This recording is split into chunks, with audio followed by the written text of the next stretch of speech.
Hello and welcome to another episode from Talks to Couch to Calculator. I am Francesca, your accountant, and Jordan is your therapist, and we are bringing in some really good conversations. If you have any questions along the way, please fire them over and we'll be happy to answer them. Sit back, relax and enjoy and laugh along with us. Welcome again. Got our coffees from Liberties. Yeah, or hot chocolate as I always get because I don't like coffee.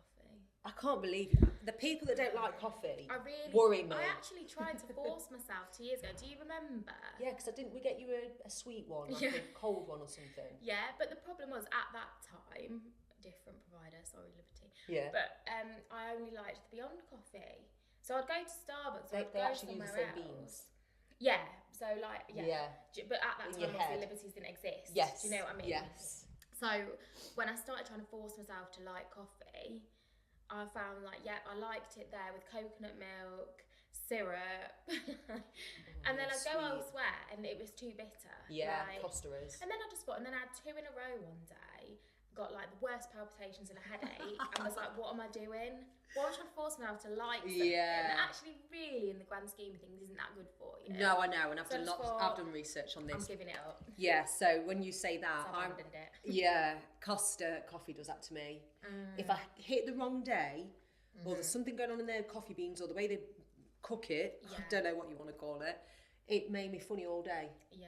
And Steve had the same effect. It's not okay, is it? It's No, horrible. because you feel like really agitated, and a lot of people go on about coffee, don't they? Yeah, it's a big thing. I feel like there was like a phase of it, wasn't there, where like people were really on about how like bad it is for you, and it's bad, like particularly if you suffer with anxiety. Yeah. You know, you need to limit the amount. No, why? Because obviously I've said I can suffer from anxiety, but I don't know why it does that. Because don't you think everyone suffers with anxiety? They just don't talk about it.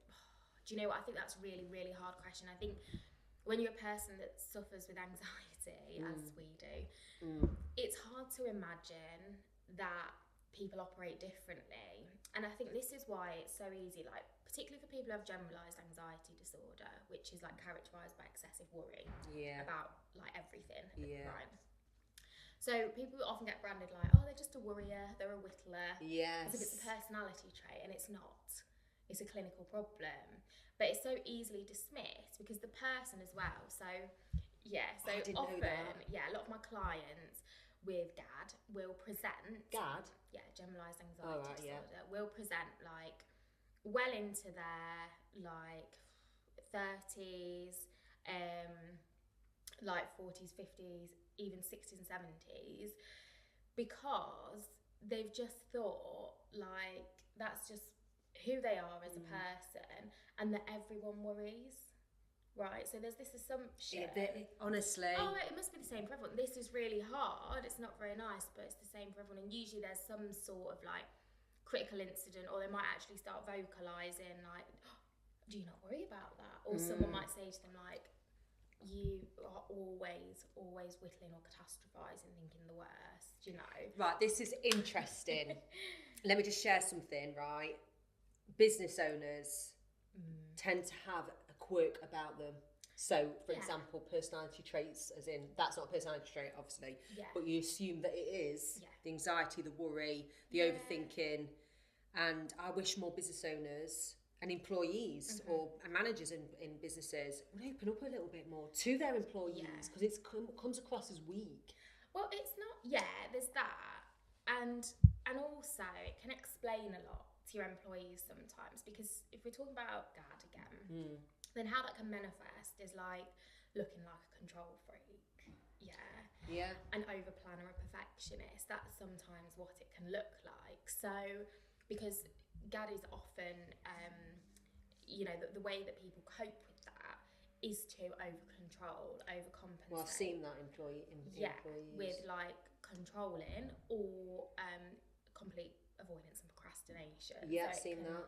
Or maybe like a little bit of the two. So what's stopping that person, and this is something we've talked about over the years, from looking inward and doing something about it? Do they seem that, I'm just like that?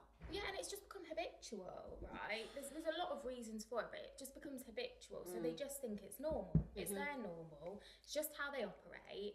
And again, there'll be a fear around if they don't engage in these kind of control behaviours, say like over planning, for example, or doing loads of research, seeking a lot of reassurance, stuff like that.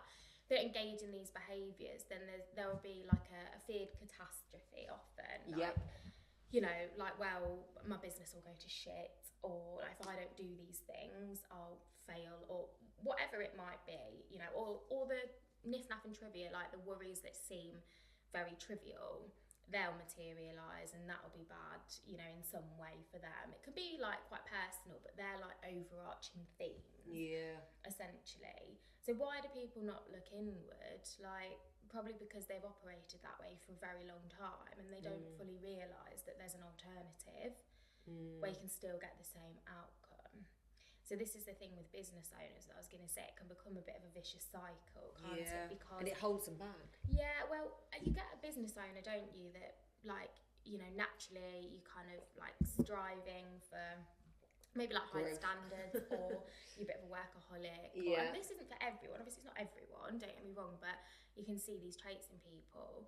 And then by default, having your own business, especially in the early days, it's going to push you into more of that, isn't it? It's so easy to work all hours, and some people work all hours though, and but get they're not actually nothing doing done. anything. That's the thing, isn't it? Yeah, because it feels I can do that.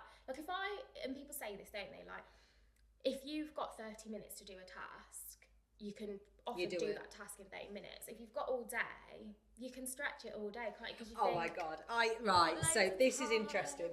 I had a chat with two of my employees yesterday because they were telling me about something, a software that we use, Link My Books, wasn't working for some reason. There's an issue going on.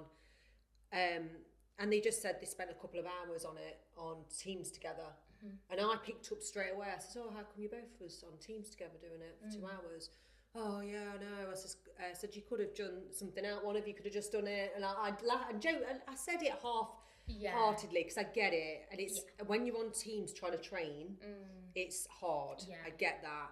But I also think you can waste time with both of you sat there looking at the same thing, not getting anywhere. It takes. So it's interesting that, and I put time slots in my diary, and I try and encourage that to others. And if something comes up, you know me, I will try and stick to it, because like I say, I can't. If our meeting goes over, I'm like getting agitated. I think, I only put an hour in for this meeting. And people can talk because it's an excuse to stay away from that next thing. It's procrastination, isn't it? It's doing something nice to avoid something that's and I get it. And I've done it, but I don't so much now, because I've realised and learned through business that time is your money. Yeah, for sure. I think as well, like, just going back to your employees, like, doing something together, sometimes that can be a confidence thing as well, though, can't it? Like, people might think, like, maybe I don't have the skills to be able to do this on my own, or they just want a bit of reassurance. What can you see what's going on? Like, potentially, do you know what I mean? There's that like reassurance when you've got another person. And the great about the team, I will just brain dump what I'm thinking straight away. I come into it, and you know, you all like close. I've got loads to do, and this, that, the other. And they said, I suppose it could have just been one of us. But I also think if they said to me, we just needed to do it together because we really were stuck, I'd have been happy with that as well. There's no pressure from me. I would naturally, because I brain dump and say how it is. And you're not being nasty. I'm not being nasty, and I was free to. No, not at all. Because I probably wanted someone to hold my hand, you know, with software, because it is hard. There's so many pieces of software out there, to be honest, for any business owner. So overwhelming. But we've had a question. Okay, go on. Okay, so I'm jumping the subject to this question now. They want to know how we started out in our industries, because they're very opposite. That really, for an accountant and a therapist to come together, you don't hear of it. Let's be honest. And our personalities are quite like different. They're similar in ways. They're similar but different. And I would say I used to be more like you before I was a therapist. How interesting, really. Yeah. But when you say more like me, what bits of me more then? Rigid. Do you know what I mean with things? Strict with you, like as in gym. You'll stick to a gym session. That Maybe sort of thing. Maybe not gym, but okay, that's a bad example. Think of something. But I'd be more likely to feel the pressure of like needing to stick to what I've said I've done, and you know, must be there on time, or like, you know, just like not a stickler for the rules, but like in a sense. Yes. Do you know what I mean? Like the rules you set for yourself, the standards you set for yourself. Yeah, and then obviously when I started training as a therapist, I think like my whole view of myself changed in a way. Wow. Because there was so much I thought of myself, like I thought I was actually a really laid back person, and then I realised I wasn't. It was really jarring. Was it like almost shit moment? Yeah. Like, am I like that? Yeah. Seriously? Yeah, honestly. Not because of those traits, but there were like lots of things. Like I was a massive worrier, and I would say like throughout my teens and early 20s, very anxious, worrying, would do lots of things to control how I felt, and like keeping my house extremely clean was one of them. Yeah. Not necessarily talking about OCD here, with that kind of thing, but it was a way for me to control how I felt internally and kind of channel it into something external. It was not helpful. So how did you get into the therapy side of things then?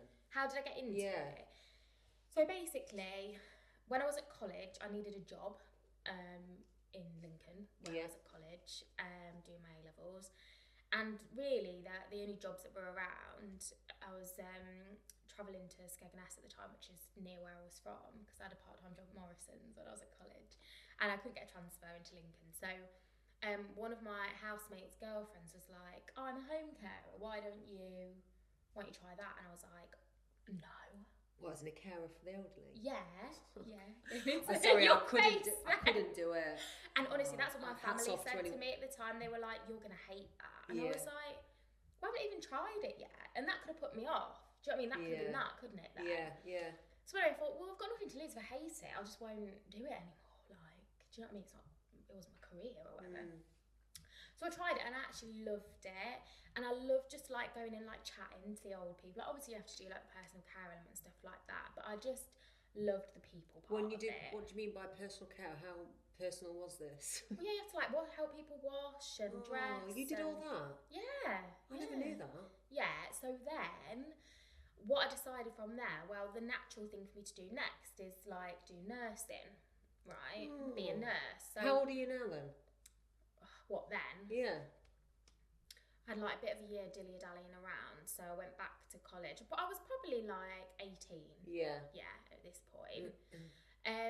So then I was like, well, I should probably be a nurse because I enjoy this. And I was at college at the time, as I say, so did an open day at Lincoln Uni, and I was like, oh my god, yeah, I'm going to be a nurse. Yeah. And that was the first year it all changed to degree level. Yeah. You couldn't do diploma, so you had to go to uni to do it. Yeah. But you don't want to do that? Well, I had to, so I was like, yeah, that's fine. Oh, right, okay. So basically, I ended up going to Sheffield Hallam Uni to study like nursing, just general nursing. Oh, Sheffield's good to go though, isn't it? Yeah, I loved it. I absolutely loved it. And while I was there, again, I needed a job because I've always been a worker. I've since I was 15. Like earning money? Yeah, I used to work in a donut kiosk in Skegness. Did you? Yeah. Like, literally. I loved it because I had my own money. Did you eat the donuts? Yeah. Oh, it was great. I'm being good, by the way, so I can't eat donuts right now. So I was like, right, I need a job again. So I ended up getting a job, like it's called like on the bank, like as and when, like 0-hour contract in the local mental health unit, the NHS, while I was doing my nursing degree. So the more I worked, the more I was like, this is more for me. I was doing my placements in general nursing. I enjoyed them. Like I did a placement in A&E and in like interventional radiology and different things. Found them interesting. Yeah. But I just loved working as a support worker in the mental health units. So I swapped to the mental health course in my second year. Nice. Yeah. So I qualified as a nurse in 2016. What did you like about it? I don't even know. I just remember thinking like, this is so interesting. Yeah. There's no like black and white, you've broken your arm and this is how we deal with it. Like it just felt more like it suited my brain and my way of thinking. To help others though. Yeah, and I think I was just like really interested in psychology. Like I liked having the time that you didn't get to sit down and talk to people and get to know them and build relationships. Like you didn't have time to do that in general nursing on the wards. That wasn't really your job. Like, it was, but you didn't have time for it. It was more the making sure they're okay physically side of things. So I think I really enjoyed that. And then, qualified in 2016. I got my first job on a ward in Mansfield. I was 22 then. And like, imagine being 22 and like, having the keys to a mental health ward with like 20 patients. I'm just thinking about what I was doing at 22. Anyway. Terrifying. It will be. In charge of a room full of drugs, like controlled drugs. Like, it was wild. Like, anyway. I won't dare. Burnout is rife because, you know, across the NHS, across the public sector, like, there's not enough staff, there's not enough resources. Was burnout a thing then? Yeah. Some people say burnout is not even a thing, it's a saying. I read that this morning. Oh, it is a thing. Someone said, don't use burnout, use it as burn in. And just change it. I'm not. Honestly. Right, anyway, let's not even go there. That could be another subject. I know. Any listeners want to give me your input on this one? Let's not even go there, right? Yeah. Let's save that for another day. Yeah. And I just was like, it's the same old day in, day out. I felt unsafe at times at work because it was isolated, there were never any staff on, blah, blah, blah. Got a job in a crisis team, really enjoyed that. Again, understaffing, not safe all the time. And then I found a trainee cognitive behavioural therapist role online. So it was like being paid to train, 1 day at uni, 4 days in service. I ended up getting that job. I shouldn't have got it. Really? I wasn't experienced enough for the job. But that was sort of how my kind of was you on good salary? It was good for at 23 the time. 22-year-old. Yeah, it was good at the time, and I think I was always striving for more, right? So yeah, because when I met you were self-employed, and I could just tell you wanted you wanted good income. Yeah. And you got it. Yeah. So when I qualified, you're like a band 5, and then there's this like unspoken rule that like in a couple of years you'll get a band 6, right? But I got that after 9 months, and that's not me like bragging or anything, but it was testament brag away. to This is how great. Determined I was. Do you know what I mean? Even though I didn't necessarily believe in myself, I still felt a bit like an imposter. I thought I've got nothing to lose, so I'll just Everyone's got give the it a go. imposter. Yeah. So anyway, I ended up getting the trainee role, and then I got the job with a service that was just awful. Like, the conditions were terrible for trainees. Like, we had a full caseload and we're treating people 4 weeks in, whereas all the other services, full caseload would look like, let's say, 25 clients a week, or 20 because we were 4 days. And other services were starting theirs on, let's say, like 3 or 4. Right. So you can see like the difference there. So I really burnt out after 6 months. Did you? And went off sick because I just couldn't cope. And that was really against like my own values and attitude at the time, which is so ironic, isn't it? You're working in a therapy service and they have no regard for staff wellbeing. That is so interesting. Yeah. Scary. Yeah. There's a lot I could say on that. Right, let's there's a good conversation for any business owners, employees listening. What would you have appreciated at the time? Whose fault is it? It was a systemic issue within that organisation because the business was like a third sector service that had won the tender from the NHS. Yeah. What tended to happen was, you know, the third sector services would bid for the contract, overpromise, and then just so it was the staff that would suffer. Yeah. It was throughput that mattered. So what could they have done differently that would have helped you, do you think, if you look back? Just treated trainees like trainees. Let you have chance to learn. Not just go, right, here you go. Yeah, like here's a someone client. that never delivered therapy before, to then give you your first client, and it wasn't even for 4 weeks. I think it was my first week. There you go, you've got a client, deliver therapy. And they'd give you a system to work off, and then like clinical system to do notes on and stuff. So it was just wild. It was, as I say, the business focus was not on staff and, you know, how to nurture staff for output. It was a numbers game. And there's a lot I could say about the way that NHS therapy services work. It's very target driven, which I think is wrong when we're talking about well-being in a sense. People's feelings, and yes, they have to measure things because again it's funding, but anyway, so I burnt out 6 months in. What does that look like to you? Just not being able to cope. Like at that time it was like crying on my way home from work, just thinking like, I can't do this. Like, it's too much. Like, I had, because you've got to remember, we're at uni 1 day a week. The course was intense. Like, I bet there's so many people can relate, listen to this, in any sectors they're in. Absolutely, it was so intense. So just like crying on the way home from work, feeling completely overwhelmed, anxious about every single day, not being able to make plans on a weekday evening, like couldn't do anything because I couldn't stand the thought of being out of the house and not having time to like prepare for things if I needed to, like prepare for my sessions the next day, which I never actually got around to because I procrastinated because I was so anxious about it. I didn't want to. You didn't feel qualified enough, it sounds like. I didn't, so and then I wasn't you was living on the edge. Yeah. I muddled through, but it wasn't. It's not a good way to learn. Do you know what I mean? So it was massive. Do they learn in that field any other way though?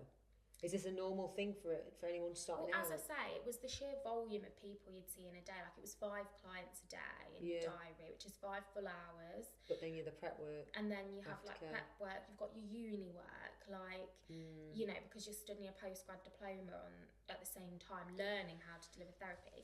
All at 22, 23, 24. Yeah, and the other services didn't do that to their trainees, so you could see like the disparity. So yeah, I'm burnt out, like I can't cope. I remember like going into work and just like crying at my desk, like and then one of the senior therapists came in. My manager was awful as well, like she was really horrible. And like he came in and was like, whatever's the matter? And I was like, I just can't cope. And he was like, I've never worked in a service like this and how they treat trainees. Like, he had worked in NHS run services. So he's agreeing with you? Yeah, he was, this other colleague. Really experienced CBT therapist. Yeah. And he was like, I'm going to go and speak to your manager because it's not. And I was like, please don't. I'll just get through today and then I'm going to go off. Like, I just want to get through the day kind of thing. And I did. I went off, and then about a week in, after I had a bit of distance, I just handed my notice in. I didn't have a job to go to. This is when I met you?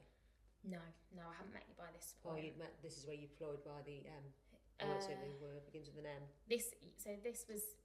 I was still training in the NHS at this point. Right, okay. This would have been like early 2018, I think. Yeah, so I met you a year later. Yes, yeah. That makes sense. So I just handed my notice. I didn't have a job to go to, but I thought to myself, like, I knew I could get a job as a nurse again. Yeah. Like, I worked on bank as a nurse now and again.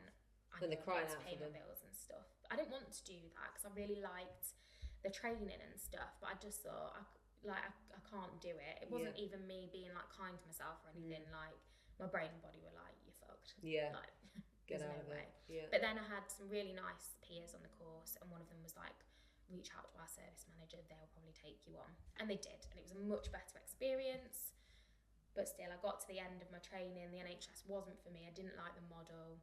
Went to the MOD for 2 years as a manager and a clinician. And you had the same vibe of finishing work, I remember you saying. It was the same vibe. There was no staff, there was no funding. COVID hit. Yeah. They didn't have a piece of technology to support the working. So bad. It was unreal. And then, as you know, like, my relationship at the time, like, broke down. Oh yeah, your relationship. We talk about relationships, don't we, a lot? We do. And we say this a lot of times. Your personal life affects your business life. It does, yeah. You may have looked at things slightly differently if you was in a fulfilling, warm. Maybe. We'll never know. But then at the time I was like, wow, fuck it. Like, my whole life is just chaos at the minute. May as well quit my job as well and just try going self-employed. And that's where we met, and I remember you were hungry for getting as many clients, and you did do so well. I think I actually met you before I'd quit my job. You did? Because it was half and half for 1 year. It was as I took the office on, because I had that opportunity. I can't believe you took the office on and everything. It's so brave. And then immediately I signed up with you guys, even though I was earning like probably about 500 quid a month. Yeah. And that was like a chunk of that, wasn't it? But you knew that the year after was your full launch year. I knew that it had all come good. You went networking. I knew I just didn't have the brain space to do it myself. Yeah, because it is. Like, I'm not just saying this, blowing our own trumpet, doing your own accounts, and people that do their own accounts I worry about because they are spending so much time trying to navigate their own books. Yeah. It's crazy. And this is actually bringing in nicely to outsourcing and using others to help you develop what you're good at. Yeah, I feel like what you're good at. About myself, and we've not even spoken about your monumental journey. No, and I think it's good to hear backstories, and I bet a few listeners will be like relating to what they did in their 20s in their own different ways, and how hard it is. And I can relate working in the corporate world, feeling not good enough, overwhelmed, desperate to be like seen as professional. That was a big factor, because and internally age I felt is a different. problem with that, isn't it? Age and being a woman. I really felt like I needed to prove myself. So you think people are going to come into a therapy room and go, what the fuck do you know? And then people see me as an accountant. Because I don't look like your typical one. They're going to go, as if you are. As but if you know. It didn't happen. No, it didn't happen. And I'm sat, and the thing is, I'm not just your typical accountant, because I do feel more creative than that. As in, I will look at other things to help people. And I think accountants need to up their game to business advisory as well. And I get straight to the point. I'm very direct, and I think that's a good thing. I don't dilly-dally around answers and, you should do that, you should do that. Before, like, that's your niche, and that's what makes you attractive to some businesses. Other accountants, like, you know, will attract other types of client, and that's fine, isn't it? But I also, I'm a big believer in the social media world and being the informal accountants coming, whether you are in the corporate. I can't see corporates being corporates. The word corporate will vanish in 10 years. And it should really. It should. It's got too much like negative association attached to it, hasn't it now? And I think if you're especially a big legal firm, accountancy firm, that are stuck in your ways and not outsourcing and using what's out there, because there's AI, there's people who are using it overseas for work, like to get employees, because what I've realised over the years as well, clients don't give a shit who does the doing. They want the advice to save tax and help be tax efficient. That is the bottom line of it is. And that's what I've been trying to do within our business. And to be honest, I started at 20, when I started going back to studying for my AAT qualification at 25 for 2 small kids, I never thought I'd get to this point. And it's about being brave. It is, and taking risks. Taking risks uncomfortably. And even when you don't necessarily believe in yourself 100%, if you've got a bit that goes like, I just think I can do it. I can do it. Just give it a go. A bit like this podcast. Why not? Why not? At the end of the day, too many people, like basically, I think I told you that I got this podcast equipment 2 years ago, and I was going to do it with local business owners anyway. So you'd have probably been featured on them. But you said to me, because my situation's changed within my business and who I was going to do it with, you said, why don't we just do one? And I was like, we could do one after Christmas. You went, no, now, just do what our conversations are and move it over. And I think too many people overthink what they should post out there and what they should, how they should do their business, and you've got to wing it. You have a bit, And you've changed within, so you started off doing a certain therapy to now doing, I want to do birth trauma because you've experienced it, burnout, exactly. OCD behaviours. Because that, OCD behaviours, if anyone's listening or got it, that is so hard for anybody. Yeah, it's really debilitating. We'll speak more about that another stage, But it's really important to myth bust when it comes to OCD and talk about what it actually is, really. I know, and the difference between our businesses as well is yours, to scale up, you're going to do more content around on your marketing and then link building and subscribing, because therapy is a one person role. It is, and it can be energetically draining. As much as you love the job, it takes a lot out of you, because you're helping others listen to their problems. And I care, like, not saying people don't, but like, I find it difficult to switch off. Do you know what I mean? Because that's your, is it a personality trait? Is it? Probably partly. It is in a way, because it's how I've been conditioned. It's what my belief system supports. Do you know what I mean? Yeah, so true. I'm learning a lot about myself with the business, and even if you grow and build a team, bring in, so for example, like with our payroll, we deliver payroll as a service, and we outsource some of it to Payroll Sorted in the UK. And even doing that and trusting someone else to do the doing, so even team members you build, anyone else listening to this can relate, it has been hard, especially as the owner, the pressure. But am I putting pressure on myself and I don't need to? Probably. But that, and this is why we have conversations as well, because I'll say to you, oh bloody hell, this has happened, and you'll give me little hints and tips to like think of it differently. And too many people go, so many people say to me, I don't know how you fit it all in. Yeah. And you may have said this to me, I because will of have my done. social media. But Because actually, of social media. potentially, because you've seen, oh, 1 minute I'm in that meeting, next minute I'm back at the office, and next minute I'm back at home and then I'm doing a podcast.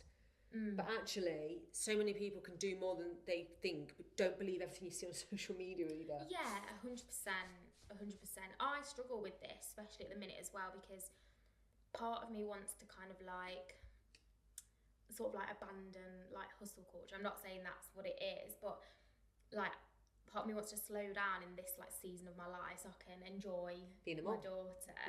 Yeah, and then there's also like society does want you to like hurry and rush through things. Yeah, I'm Do you terrible. know what I mean? I'm terrible for that. I know you are. Because I'll say, do more. I know. And I need to stop. And a lot of people do that. Like, you know, there's so many hours in a day. Like, make sure you get the most out of it. And I'm like, fucking hell. Yeah. Like, whoa, calm down. And that's a good spin on me and you. Because I would be saying, we can kind we've of all got the same 24 hours. Come on, we can do this. Oh, I don't. But you're like, this is good. Yeah. I need a bit of that. Yeah, I don't want to stop. And this is what, like, I don't know if anyone listening can relate to what we're getting at. We're probably talking some right. But I really believe there's an element needed for both sides of things, especially you as a parent. And will I regret looking back? So I really went back to study when my son was 1 or 2 and Bella was like 5, I think. Yeah. I don't regret it. I don't regret not being there every single day. Well, you can't, can you? No.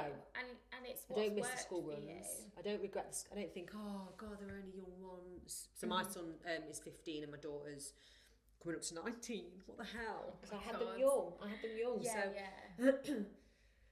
I do have moments. So I still feel it, mum guilt now. You know, they always see me.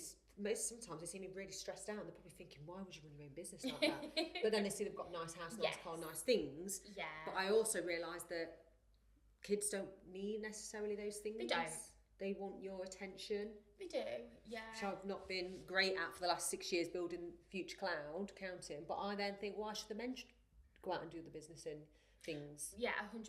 And that's the difficulty nowadays, isn't it? Trying to balance isn't really a thing. Like, it's really easy to talk about balance, isn't it? But like, when we talk about priorities, you can only really have one priority. Like, by very definition, a priority is your top priority. Do you know what I mean? Like, and to prioritise means to put something first, doesn't it? But yeah, like, are there going to be seasons in your life, aren't there, where there's going to be seasons where you're slowing down a bit for whatever reason, whether it be like parenting or not, whether it be like health reasons, you know, whether it be like bereavement, do you know what I mean, like family ill health, caring responsibilities for other people in your life. Like, there are so many different reasons, aren't there? And that's why I did the post the other week about like, we don't all have the same 24 hours, like, because we all look different, different things going on in life and a different amount of like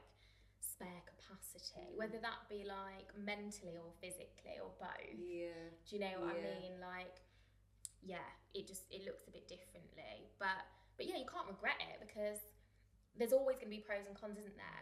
You've gone for your goals, you've got them. That's a really valuable lesson to your children.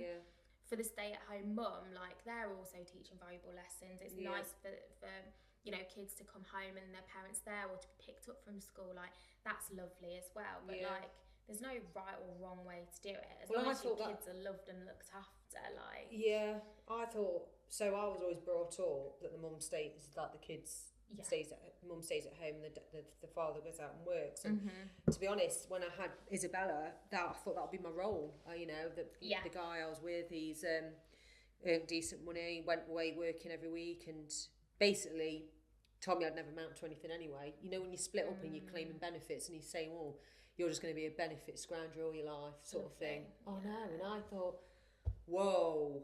But the thing is, I'd already known I did good grades, I worked hard at school, I loved learning, I loved hearing about businesses, and actually I had all these moments of thoughts, having children, I wish I could do more, I start wishing for it. You can do it. And I this is why I like doing this podcast and like talking about this sort of thing. I'm really passionate about people who have the ability, they put themselves down. It's the belief system again, isn't it? Like, and often the voices come from somewhere else. Could be like an ex-partner, could be like it could be if you've had a negative parent, or even like a teacher that told you were like shit and were rubbish at something. Like, you know, I was told that inadvertently at school because I just couldn't do maths, but I still did get a C grade. Oh, nice. As if everything hangs in the balance. Yeah, it doesn't. It doesn't. Yeah, and those little experiences can chip away at your self-belief, can't they? So yeah, you're right. It's the capabilities there, the abilities there, but it's the belief. Masked. It's masked, and I think everyone's got more to them. Yeah, being willing to kind of like give things a go. Yeah, and not fear failure so much. So talk about failure. Tell me about what's happening with George. So George has obviously set up his own. What did you say? Talk about failure. Yeah, because he took a leap, hasn't he? Leap of faith. Yeah, it's. I know. Why did I leave that? God's sake. Sorry, George, if you're listening. He will do. He will. Will he listen? Yeah. Hi, George. Let's do a shout out. George is cooking. I'm loving, literally, saw his post yesterday. The food. Good. When can me and Steve come and try it then? What's he doing so we can come? Right, okay. So he has got some events lined up. So if you haven't listened to any of the other episodes, quickly just to say, George has set up his cooking event type trailer. Yeah. So we can move around, food trailer. Yeah.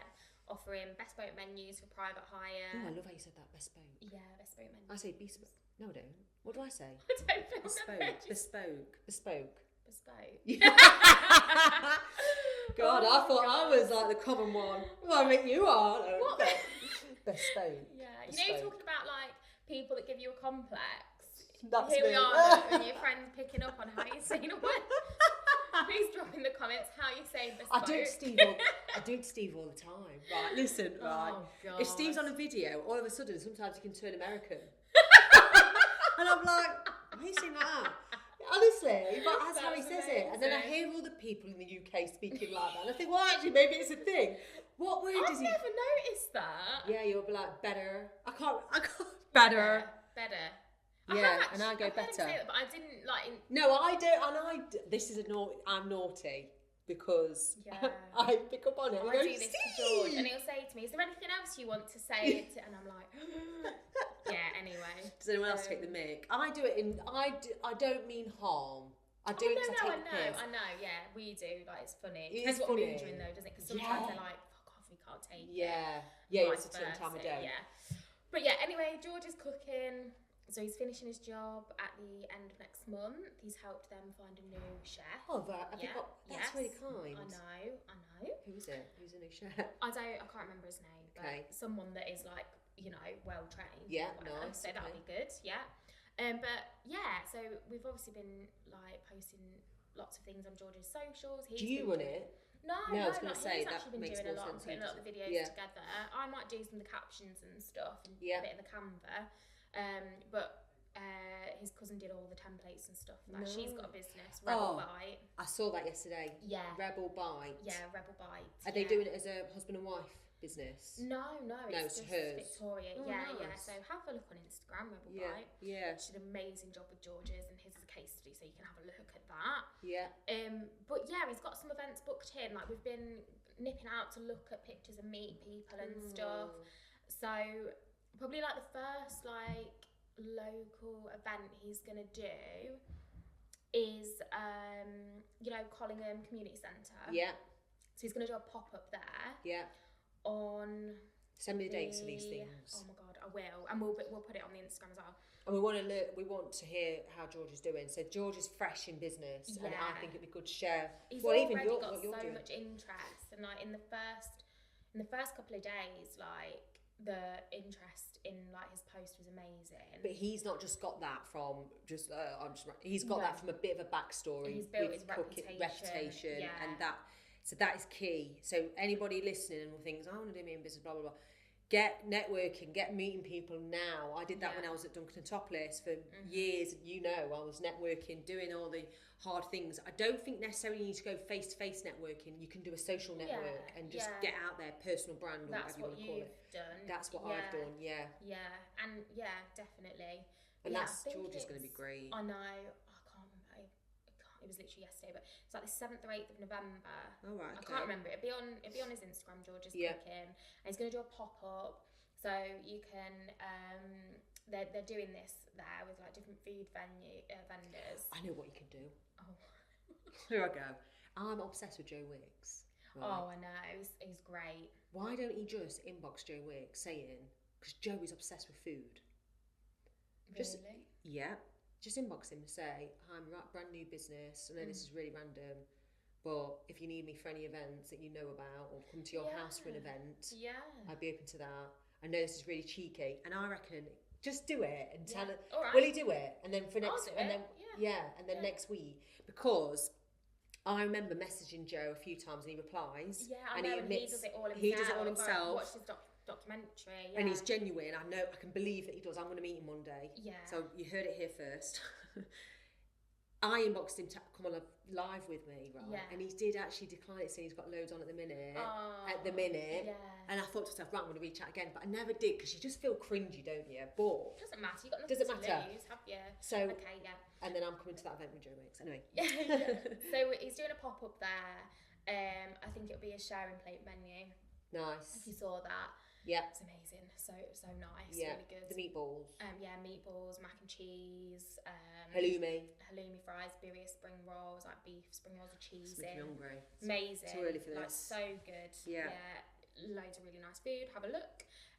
So you'll be popping up there, and there'll be like seating in the hall, music on. Yeah. It'll be bring your own beer if you can bring like your own drinks if you want an alcoholic beverage, because obviously he doesn't have that license. Nice. So it'll be really fun, and then if that goes well, he'll probably do a regular pop up there. Then he's got a couple of events. Halloween event on a holiday park. Friggin' Halloween. I can't believe. So wedding. When this goes out, I reckon it's going to be towards the end of September. Because we're already in the middle of September now. Yeah. And then we'll be Halloweeny a month later. Yeah. Although it feels so autumnal already. Oh my God, it's freezing. So I love that word. Autumnal. I said that the other day and George went, what's that? Never heard anyone say that. And I was like, autumnal. Like, you two together, I can imagine, you know. I say autumnal and it just sounds weird, but yeah. Sometimes he gets really annoyed. Like, he'll take so much and he's like, what's that? And then he's like, oh, I wish you just wouldn't use all this. And I'm like, it's how I speak. You gotta laugh, haven't you? No. So update from me. Yes, please. Oh my God. So you know about my toothache. How's that? It's feeling better today, but I'm booked back in at the dentist. I hate dentists. And you know when you've got pain and you're trying to work? Oh, it's been the worst. It's the worst. It's kept me up at night. I don't know if anyone else can relate. So that's sorted. I'm going to see her for a review. My only worry is having a tooth out, and then I'm definitely having an implant. I don't care how much it's going to cost. I'm not having gappy teeth. Which one is it? It's this one here. Yeah. Yeah, and they're like, hi. So it's fine. I cracked it last year on a popcorn kernel. Popcorn. Yeah, but it's a filled tooth already, so it's probably a bit weaker anyway. So that's that. I've hired somebody. Future Clown. Exciting. Yes. Yeah. So I think on the previous episode I said that we're going to be, or we was in the middle of hiring. Two people, but we've got one. For various reasons and things, but that's fine. So that is exciting because you know where I've met her before. We interviewed her before, but we decided to go against hiring at the time. Things have changed at Future Cloud, and I really got in touch. Oh, amazing! Brought her back in, and yeah, she's hopefully starting. Oh. So she'll be handing a notice in today. Amazing. So by the time this goes out, I reckon she'll be starting like a week later, maybe a day later or something ridiculous. Brilliant. Or on the day. I will keep you posted because hiring people is hard. But I also think what I'm trying to get at is the right attitude, people that really want to learn, and I've got that from her.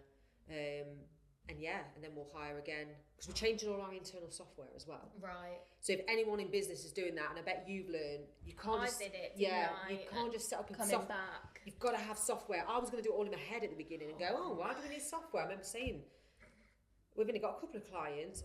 Little did I know how quick you can grow and remember things. Yeah. I've got a very weird memory where I remember stupid details of our clients. Yeah.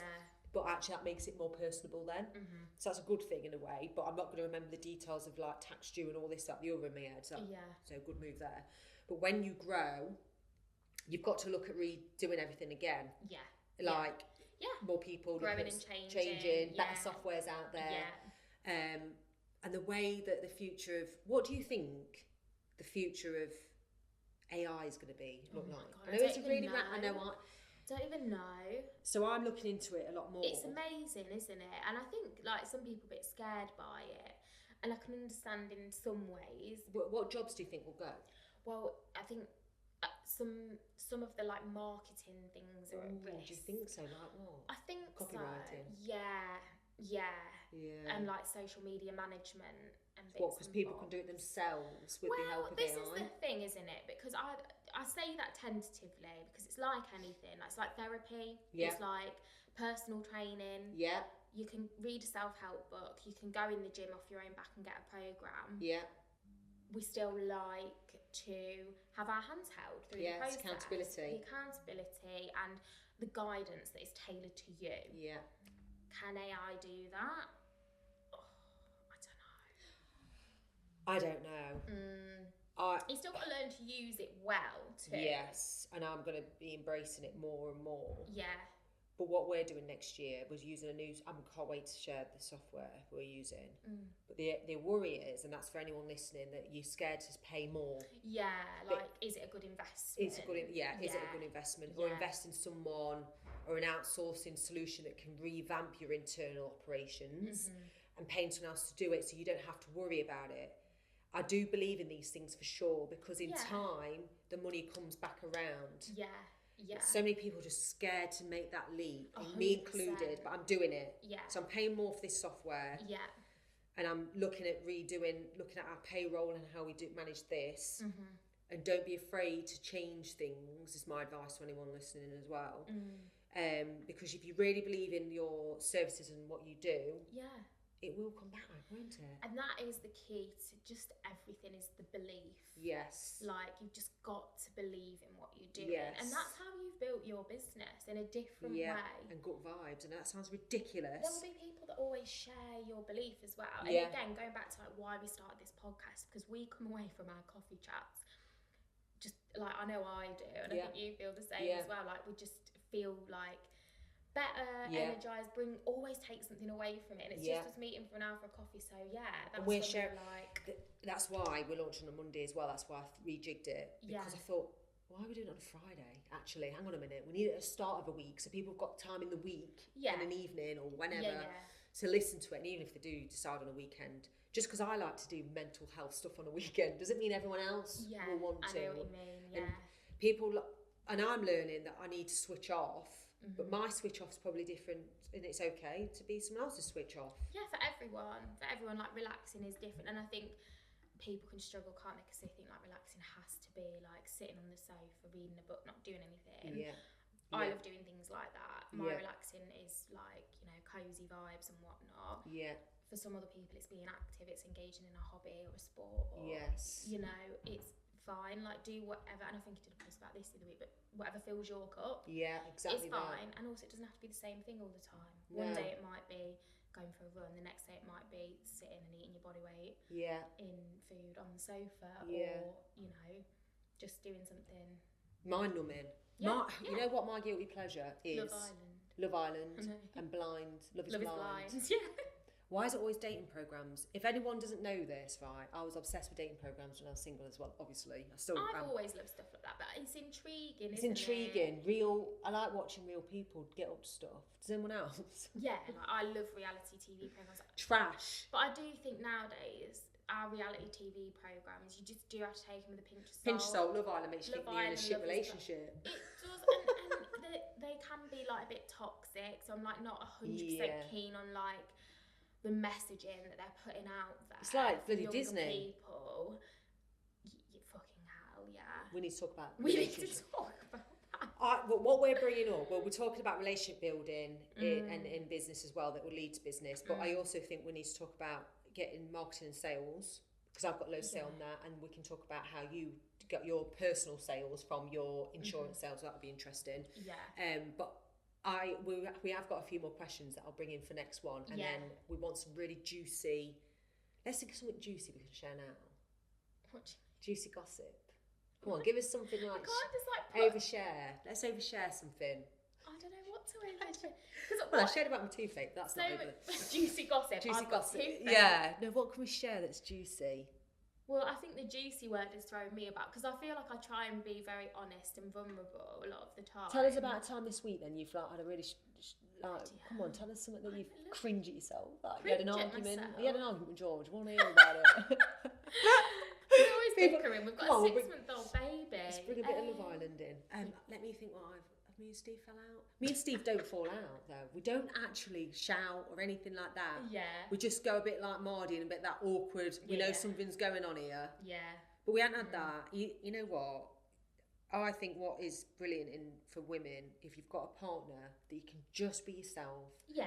And they help you grow and navigate. Yeah. Me and Steve are very opposite, so he's not very emotional. We talk about this all the time. I'm like, why isn't Steve emotional? And she'll be like, and you told me off once because you tell me what I need to hear, not what I want to hear, and I say that's my friends. I want friends like that. That time where I like whittled about something, you're like, why don't you just ask what you want? Ask for what you want. So that's what we read your mind. Yeah.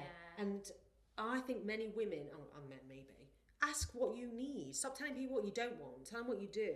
But again, like you said, we're so conditioned to think that like love and relationships, like if your partner really gets you and knows you, they'll know exactly what you need at any one time. Absolute bollocks. Yeah. Like, and it's not fair to put that expectation on people. I think we're all guilty of it at times, but you've got to check yourself. And again, conditioned to believe that like your partner needs to be your everything. Yeah.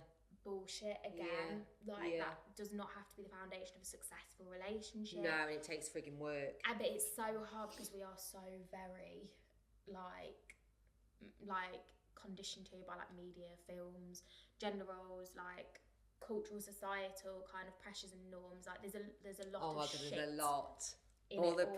All the films you can watch and you come away thinking, if you ever watch them, like, you know the 90s rom-coms, you watch them now and you're horrified because you just can't believe. Name one. What are you thinking? Like 90210 and bloody all that Saved by the Bell. Yeah. There was one as well. What Dawson's was it? Creek. No. What else did I used to watch? Give us some 90s. I think it was How to Lose a Guy in 10 Days. my Obviously, God. that's a funny one, but there's so over there's top. stuff in it that you just like you couldn't get away with that now. No, that's and interesting. Rightly so. Well, on that note, yeah. we are going to do some more like nitty gritty stuff. We're dead excited, aren't we? Yeah, and like you say, like ask us questions about anything, not just business, like about personal things. Yeah. Like, and we can try and be as like honest as possible. Yeah. Because I've got a lot to bring from a financial side, and then you've got a lot to bring from the mindfulness and mindset side, which is amazing. Yes. I'm in a silly mood, you know. You know when you've got like one of them days that's actually all right. Do you know what I mean? Not a day you kind of think, rare days. And do you know what I do? You know, sometimes when you get a meeting, you know, you've got a meeting later and they message to cancel it. And you're like absolutely elated. Yeah. I'm not going to say that. Did I really share that? It's so true. And it happened to me last week, I think it was. And I was buzzing. Yeah. Buzzing. Like a spring in your step. Yeah. It's so hard, isn't it? Because I feel like that sometimes when I've got like various different client meetings or other things in.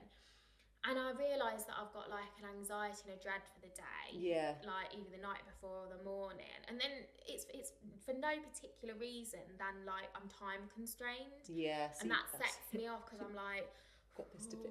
Yeah. But most of the time it all goes well. Yes. In fact, every time. Anticipatory anxiety. You come out of it and you're like, what's wrong with me? Why was I so bothered?